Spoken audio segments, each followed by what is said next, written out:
Cae la tarde y en un rincón de la ciudad, en un pequeño jardín, alguien cuenta una historia, reflexiona en voz baja o conversa, paseándose bajo los árboles.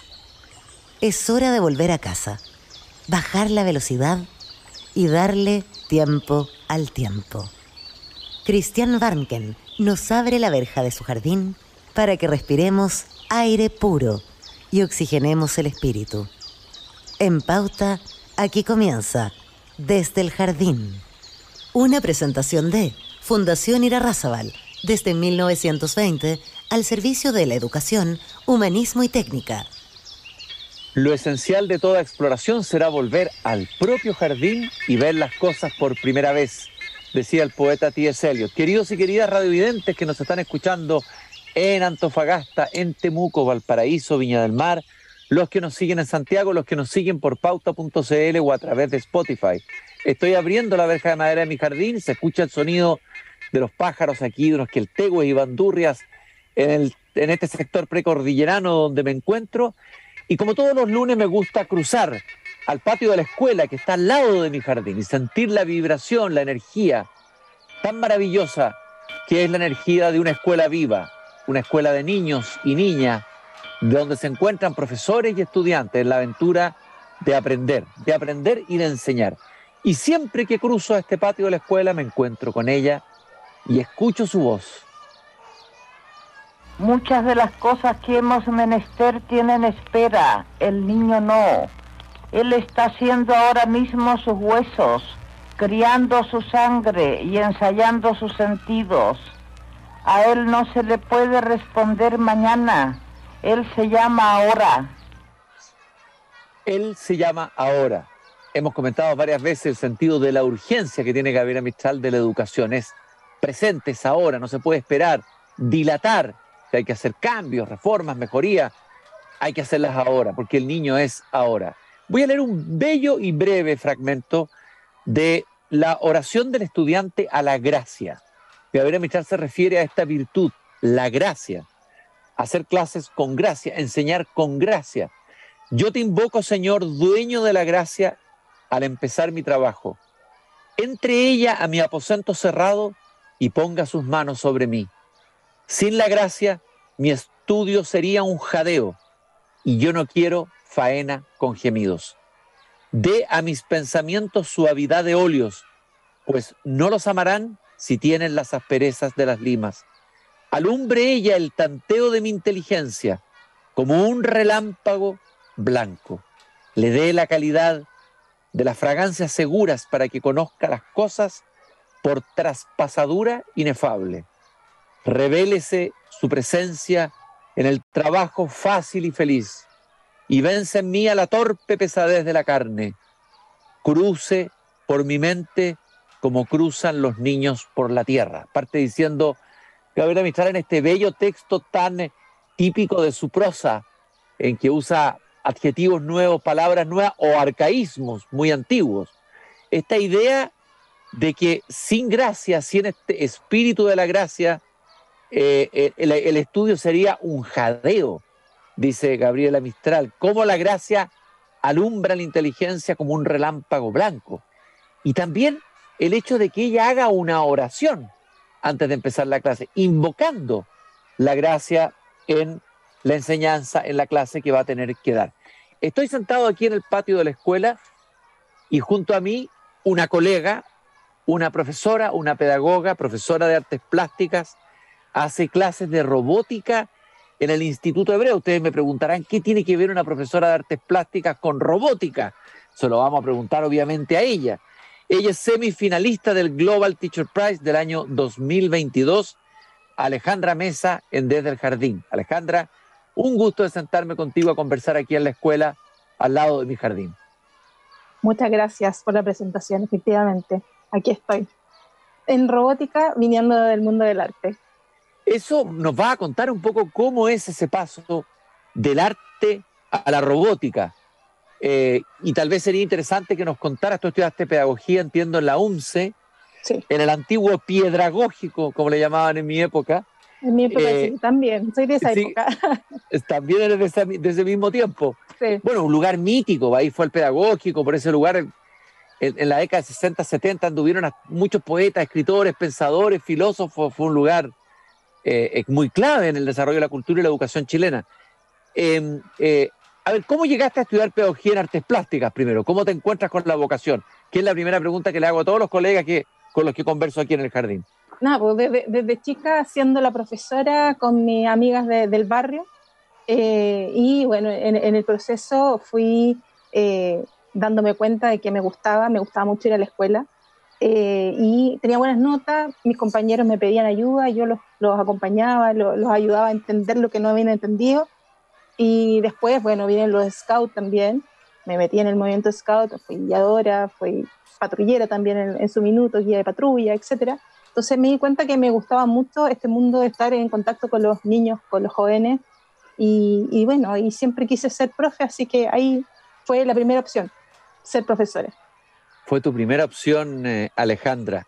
¿Y cómo llegaste al Instituto Hebreo? ¿O hiciste clases siempre ahí? ¿Hiciste clases en No, otros no, lugares antes? no, sí, vengo de harta trayectoria, vengo ya hartos años, bueno, ¿Ya? 25 años ya casi haciendo clases, así que he pasado por varios lugares, pero principalmente en el mundo de la robótica me dediqué en el Colegio Institución Teresiana.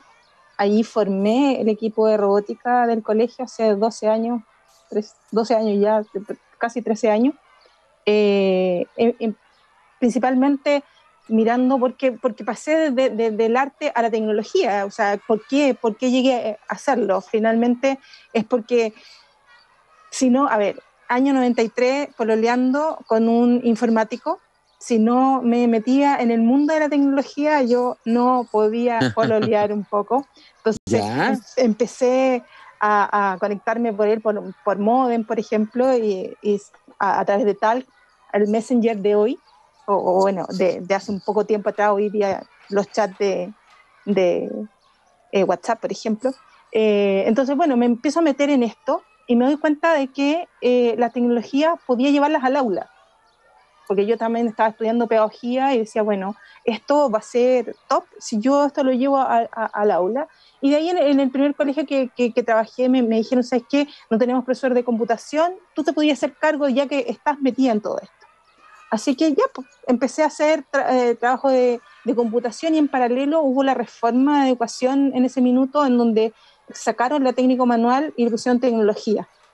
Y Claro, como uno no, con el técnico manual antes, yo recuerdo cuando niño haciendo un cenicero con las manos golpeando un metal, que era es, bien es, ñurdo era con las manos, pero me salió un cenicero que todavía tengo guardado por ahí muy mal hecho.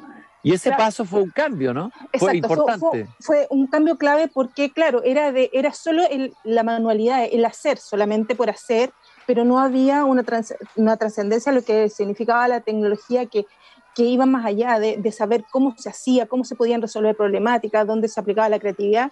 Entonces era como muy compatible con el arte o con mi formación artística, digamos. Entonces me di cuenta que, si bien no estaba preparada formalmente en ese minuto, después, bueno, tomé algunos cursos y especializaciones, pero dije, sí, esto es para mí, es lo que yo vengo haciendo desde pequeña, me gustaba mucho trabajar y resolver problemáticas, me construía mi propio juguete, así que obviamente que tenía como eso en mí, así que nada, pues me puse a trabajar y hacer también en paralelo la clase de arte, de computación y tecnología. O sea, hacía las tres clases en ese colegio, y eso me permitió, por supuesto, desarrollar más adelante, especializándome más en el área tecnológica. ¿Se ha podido pensar en algunos, sobre todo los que no son nativos digitales y somos más inmigrantes digitales, una cierta sospecha de la tecnología? Pero sin embargo, parece ser, y tiene que ver con lo que tú has hecho, que la tecnología es una herramienta pedagógica que bien usada, digamos, puede digamos, facilitar los procesos de aprendizaje. ¿Y de qué manera ves tú la dimensión positiva del uso de la tecnología en el aula? Bueno, yo hoy día creo que es importante el uso de la tecnología. Tenemos los celulares a la mano hoy día, pero no es fácil. O sea, hoy día, después post pandemia, podemos decir sí, podemos usar la tecnología, pero en el comienzo, en el transcurso del tiempo, digamos, no era bien visto, y no es bien visto el uso del celular. Más bien era un distractor, es un distractor muchas veces. Entonces, la tecnología hoy día acompaña a los estudiantes diariamente y nosotros tenemos que buscar lo pedagógico de esa utilidad y bueno, estando a la mano de los niños es factible de utilizar. Y bueno, yo hice esa propuesta y los chicos les empecé a enseñar a usar de buena manera el celular dentro de la clase, con ciertos parámetros, no sé, pues búsqueda de información, desarrollando aplicaciones para celulares, etcétera. Entonces, le di un buen uso, creo, dentro de la sala de clase. A ver, ¿cómo fuiste integrando el arte con la computación? ¿Cómo se produce ese maridaje entre esas dos aparentes disciplinas tan distintas? Una más fría y otra aparente más cálida o más vital o más existencial o más experiencial. Lo digital parece ser más frío. ¿Cómo se cruza eso? Bueno, en un principio, cuando hacía computación, ¿cómo lo compatibilizaba? Hacíamos páginas web, por ejemplo, relacionadas con artistas. Los chicos hacían, y ahí un poco movilizaba la parte artística del niño que conociera a diversos pintores, escultores, etcétera, y hacía la página web, por ejemplo. Luego, en la evolución más adelante, hacía desafíos en la sala de clase, o sea, construir algún objeto algún objeto tecnológico, y ese objeto tecnológico había que diseñarlo. Entonces ya había la parte artística del diseño, del dibujo, del dibujo técnico también un poco, toda la parte estética, a ir aplicándola dentro de esto. Y también yo tenía que empezar a estudiar un poco más de lo tecnológico, que no era mi fuerte. Entonces, no sé, saber de lo que eran los circuitos eléctricos, por ejemplo, saber lo que eran mecanismos, meterme en la parte física y así meterme en varias otras áreas, porque finalmente en la tecnología convergen los saberes de todas las áreas y los niños pueden desarrollar y resolver problemáticas que uno les va planteando dentro de la clase.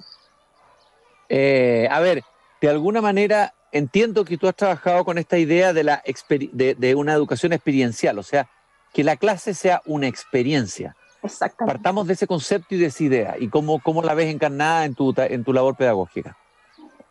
Bueno, el desafío dentro de la clase en los niños, de que sea una clase frontal en donde uno le esté dando conceptos, los niños no enganchan mucho. Entonces, el desafío es entregarles una problemática a resolver.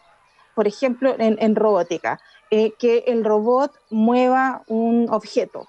Entonces, los chicos allí tienen que pensar cómo van a resolver esa problemática, qué conceptos de otras áreas pueden ir aplicando. Por ejemplo, el otro día estábamos viendo que el robot se les caía hacia un lado, entonces tenían que ver el centro de equilibrio del robot, físicamente tenían que ver, ponerle más peso en un lugar que en el otro para poder desarrollarlo, por ejemplo. Entonces, en ese contexto los chicos tienen que ir experimentando y errando. Y está bien, es parte del proceso de aprendizaje el que se equivoquen y lo vuelven a hacer. Entonces eso los va motivando aún más. O con los pequeños de cuarto básico, hoy en día estamos trabajando con circuito eléctrico, entonces no les conecta bien el cable, pero bueno, y uno les vuelve a decir, mira, conéctalo de tal manera, lo conectan y dices, wow, y se prendió la ampolleta.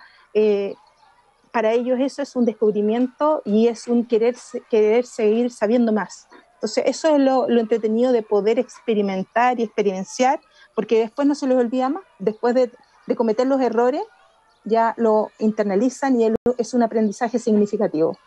Bueno, me imagino que tuviste que entrar en un mundo que era lejano para ti, el mundo de la robótica, un mundo que además se ha acelerado y se ha desarrollado muy fuertemente en los últimos años. La robótica está en todas partes, digamos, va a ir afectando nuestras propias vidas, eso está clarísimo, en el ámbito laboral, etcétera. Bueno, a ver, ¿qué es lo que descubriste tú de la robótica que no sabías? ¿Qué te abrió?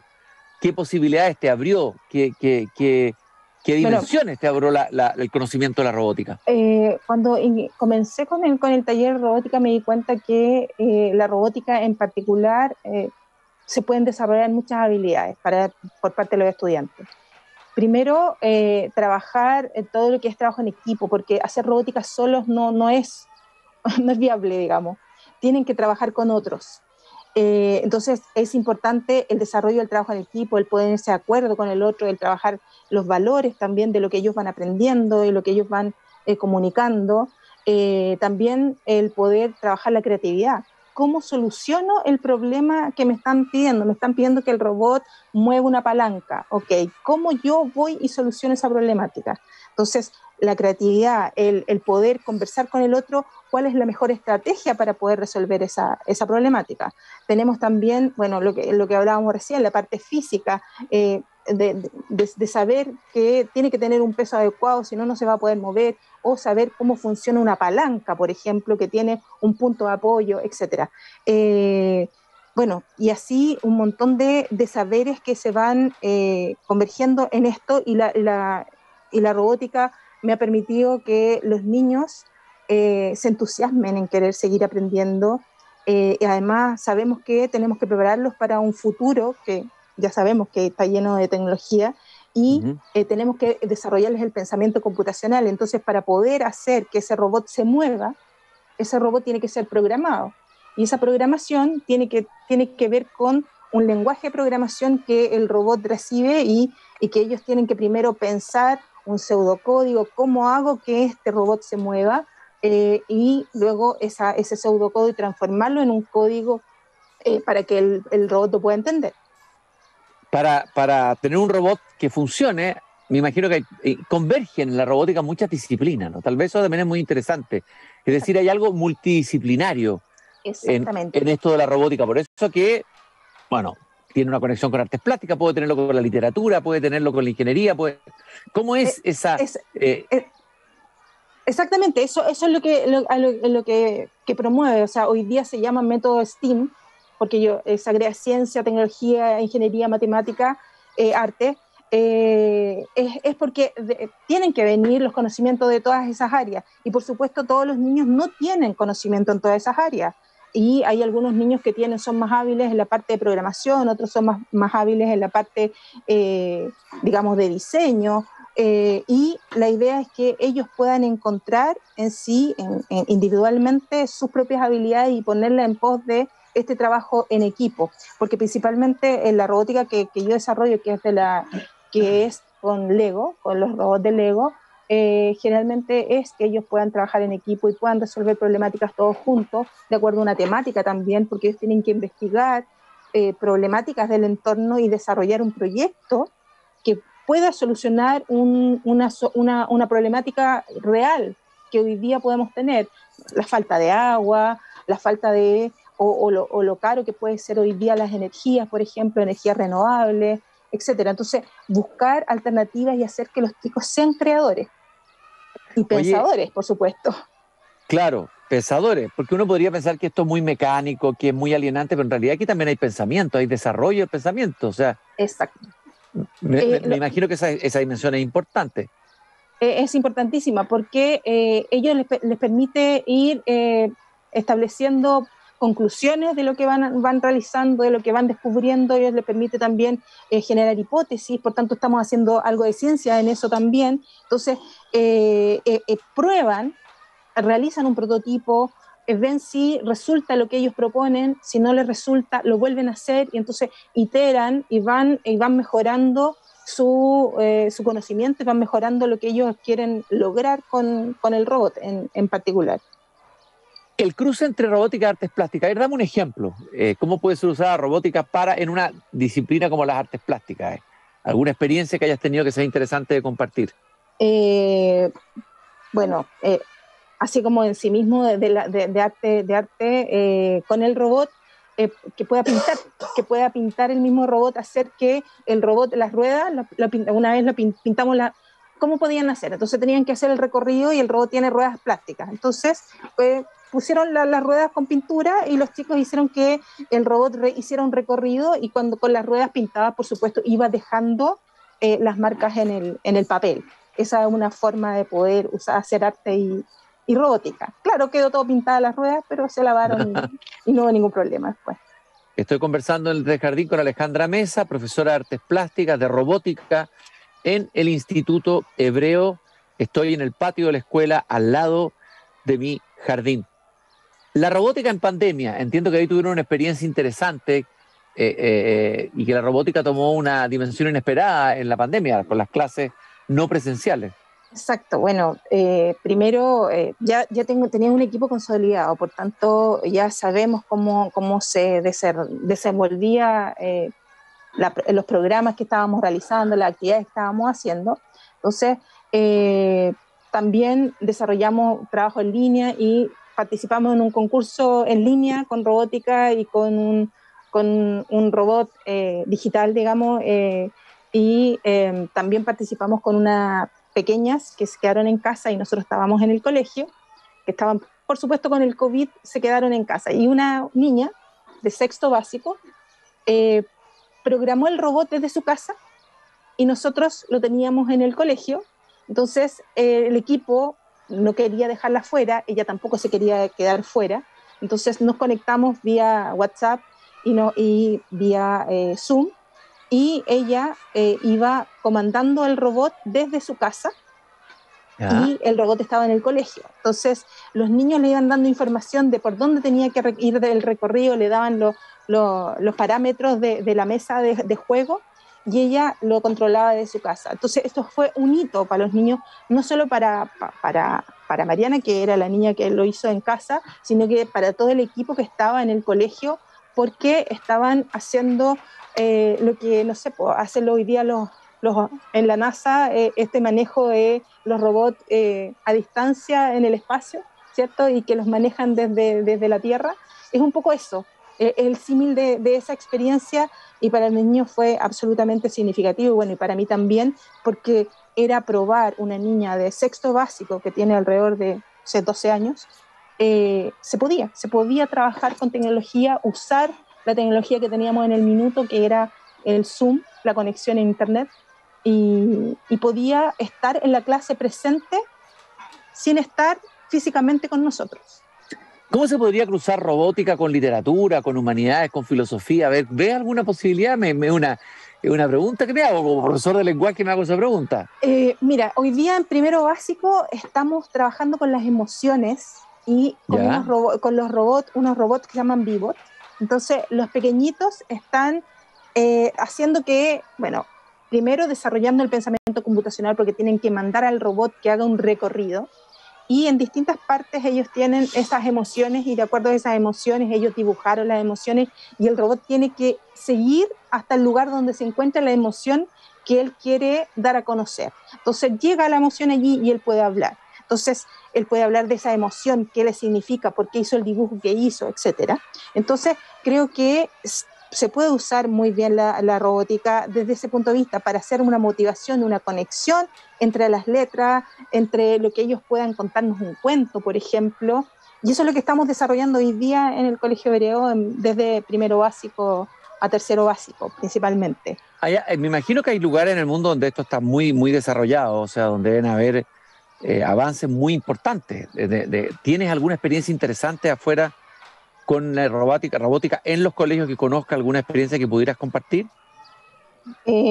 Bueno, no, la verdad es que no tengo una experiencia así como clara. Nosotros nos tocó participar como estudiantes en la competencia First Lego League en Grecia, pero en vía remota, en donde los chicos tuvieron que lidiar y compartir en inglés con otros equipos de otras partes del mundo, no solo de Grecia, sino que de los distintos continentes a través del mundo. Entonces conocieron otras culturas. Los chicos, a través de esta experiencia, creo que lo principal es que pudieron dar a conocer nuestro país. Ellos se conectaron, conocieron otra cultura, sobre todo la griega, bailaron los bailes griegos en forma remota. Entonces creo que esa fue una experiencia cercana que tuve yo con mi equipo, porque ganamos la competencia, pero dado por el COVID no pudimos participar físicamente e ir a Grecia, así que tuvimos que hacerlo en forma remota.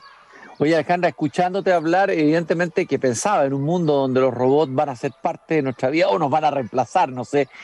pensaba en novelas de ciencia ficción clásicas. Por ejemplo, Yo, Robot. Ajá. Isaac Yo, Robot. Asimov. Gran Sí. novela, ¿no? Sí. Me imagino que la Bueno, leíste. por supuesto que la leí mucho tiempo antes, la verdad. Sí, La leíste antes, ¿no? Sí, ¿Ya? mucho tiempo antes de pensar que podía estar la robótica en el aula, porque mi mirada de la tecnología es, la tecnología avanza tan rápido que no estamos preparados los profesores porque no alcanzamos, o sea, no lo estudiamos en la universidad, o sea, lo que yo estudié en la universidad está lejos de lo que yo hoy día estoy enseñando, porque la tecnología avanza muy rápido. Entonces, en eso la ciencia ficción es una base, porque nos hace anteponernos a ese futuro que pueda haber. Y bueno, obviamente con Isaac Asimov y esta ley de la robótica nos dice cómo se tiene que comportar un robot, ¿cierto? Y qué cuidados debemos tener, y nos hace plantearnos en ese futuro, que a lo mejor no va a ser real, no va a ser así, pero nos hace plantear que la tecnología llegó y hay que ver cómo la podemos insertar dentro hoy día del aula. Ese por lo menos a mí es mi motivación. Y como profesor estoy desafiada a estar en una constante búsqueda de nuevas innovaciones de tecnología. Hoy día yo ya estoy pensando en el metaverso, por ejemplo, de cómo lo voy a insertar dentro del aula. Eso es interesante. ¿Y qué es lo que has pensado sobre eso? Eso me parece interesante. ¿Eh? O sea, preguntarle a los niños hoy día juegan en los metaversos, tienen avatar, tienen roles. Entonces, si tienen juegos, por decirlo, algunos medios violentos, a lo mejor, no sé, puedo hacer un recorrido histórico, por ejemplo, dentro de esto, y que los chicos recorran la historia en este metaverso, por ejemplo. Se me imagina, está dentro de esta imaginación, esta creatividad que nosotros tenemos, nada más. Pues. Ojalá podamos llegar luego a algo como eso. Entonces, que no verlo como esto negativo de que es un mundo en donde los chicos se nos van a perder, sino que mejor estar nosotros como adultos dentro de esto, guiarlos, que dejarlos solos en este mundo, creo yo. Entonces, ya pensando cómo y qué se puede hacer, o sea, tengo que empezar ya a ver qué actividades podría desarrollar con los estudiantes, qué tecnología es la más adecuada, y empezar a aprenderla, porque es un desafío constante para mí estar aprendiendo nuevas cosas.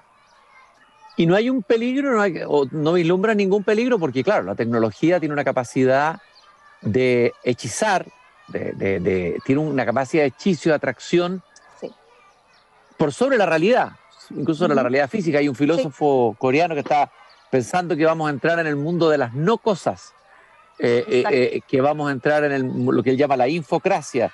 A ver, ¿cuáles peligros hay y qué rol puede jugar ahí la educación, digamos, usando la tecnología para evitar esos peligros? Sí, yo también creo lo mismo, o sea, creo que sí hay peligros, pero creo que nosotros, los adultos, tenemos que visualizar esos peligros antes, y por eso la importancia de que quienes estamos en esta área nos metamos en el área y veamos cuáles son realmente esos peligros, y por supuesto anticiparnos y no actuar después de que pasen las cosas. Entonces, claro, no te puedo dar una respuesta clara, pero sí es cierto que es un trabajo de muchos que tenemos que hacer en relación a que ir más adelante que estos avances tecnológicos y de lo que nos están entregando a los estudiantes. No es fácil, en todo caso. O sea, siempre nosotros tenemos que estar mirando que los chicos entiendan y, por ejemplo, enseñarles a que ellos detecten fake news, por ejemplo, que no caigan en el juego de estos amigos virtuales, por ejemplo, que nosotros no sabemos, se hacen pasar por otras personas, adultos que se hacen pasar por niños, por ejemplo. Entonces, creo que nuestro deber hoy es anticiparnos. No es fácil, no te podría dar hoy día una respuesta, pero tenemos que unirnos muchos de los que estamos en esta área y anticiparnos, principalmente es eso. Alejandra, yo te quiero agradecer esta conversación que hemos tenido aquí en el patio de la escuela. Ya suena la campana que dice que terminó el recreo y tú vas a entrar a conectarte con tus robots y a trabajar con tus niños y robots en la escuela. Un interesante cruce entre artes plásticas y robótica. Una profesora de artes plásticas que hoy día es profesora de robótica y que además porque no sé si ha dado el premio todavía, no. Semifinalista del Global Teacher Prize 2022.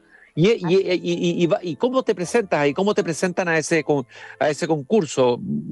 Bueno, mis niños de robótica fueron los que me postularon y bueno, habíamos ganado 2 concursos el año pasado, así que ellos fueron así como los principales gestores de todo esto y yo, bueno, seguí todos los pasos que me pidieron para poder estar. Así que bueno, mi rol como profe es motivarlos, ellos son mi eje, mi motor, motivarlos a que se descubran a sí mismos y que descubran sus habilidades.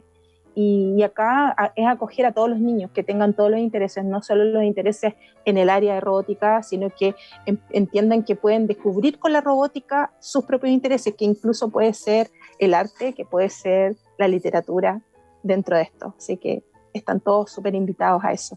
Muchas gracias, Alejandra. Te deseo mucho éxito en esta tarea innovadora, has sido pionera de alguna manera en esta área aquí en Chile. Sí. Profesora Alejandra Mesa del Instituto Hebreo, profesora de Artes Plásticas. Gracias por haberme acompañado esta tarde aquí en el patio de la escuela. Muchas gracias a ti. Espero vernos luego. De todas maneras, fue un gusto, un trabajo a todo tu equipo ahí del Instituto Hebreo. Nosotros nos encontramos, queridos radiovidentes, mañana nuevamente aquí, cuando vuelva a abrir esta verja de madera para entrar a no es solo mío, nuestro jardín. Nos encontramos mañana. Gracias. Es hora de cerrar la verja de madera del jardín. Pero Christian Warnken la volverá a abrir todos los días de lunes a viernes a las 20 horas en Radio Pauta, cuando comience de nuevo